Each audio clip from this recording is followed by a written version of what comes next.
couple, Sarah and David. They were returning from a trip to visit Sarah's parents in Nevada. Their old sedan began sputtering and stumbling on the stretch of Interstate 50 known as America's Death Road. Not because of accidents, because of the emptiness. 30 miles to the nearest person. They called a tow truck through an app. They waited an hour. Finally, yellow headlights appeared in the darkness. The car was large, old, with a beard of rust along the lower edge. On the paint-stained door was a sign. Roadside assistance. Towing. 24/7. The driver didn't get out. He simply rolled down the window. His face was in shadow, revealing only his cap and thick gray beard. His voice was hoarse, very hoarse. "Breakdown?" he asked. "I think it's the fuel pump," David shouted. "Get in the cab. It's warm. I'll tow it to my shop. It's 5 miles from here. We'll figure something out." The interior was surprisingly clean. It smelled of pine air freshener and something else. Formaldehyde. An old man. They got in.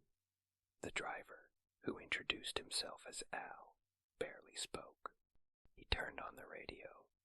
All he heard were hoarse voices and snatches of voices' weather reports from 10 years ago. Echoes of old TV shows.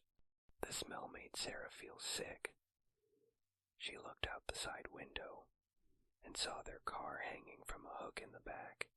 In the dim light of the tow truck's tail lights, she thought she saw someone in their sedan, a shadow in the back seat, a vague silhouette in the back seat. "David," she whispered, touching her husband's sleeve. He looked at her, squinting. "It's the shadow of the tow rope," he said, but his voice was uncertain. The tow truck turned off the highway onto a dirt road, invisible from the main road.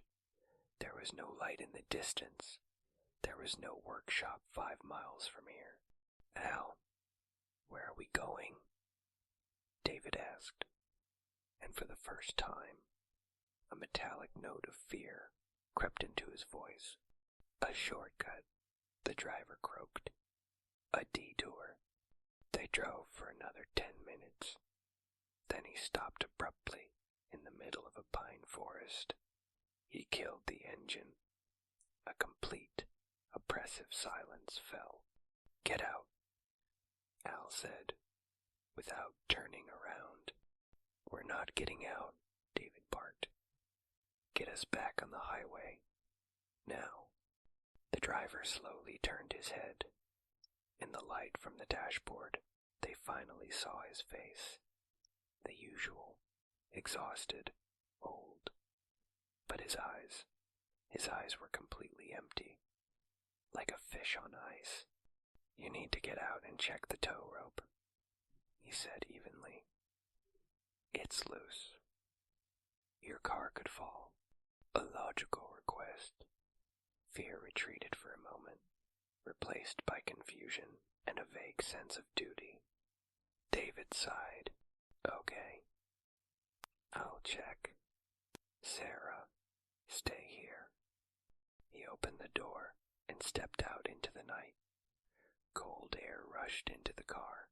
Sarah watched him approach their sedan, feeling for something in the darkness, trying to reach the tow rope. Al didn't move.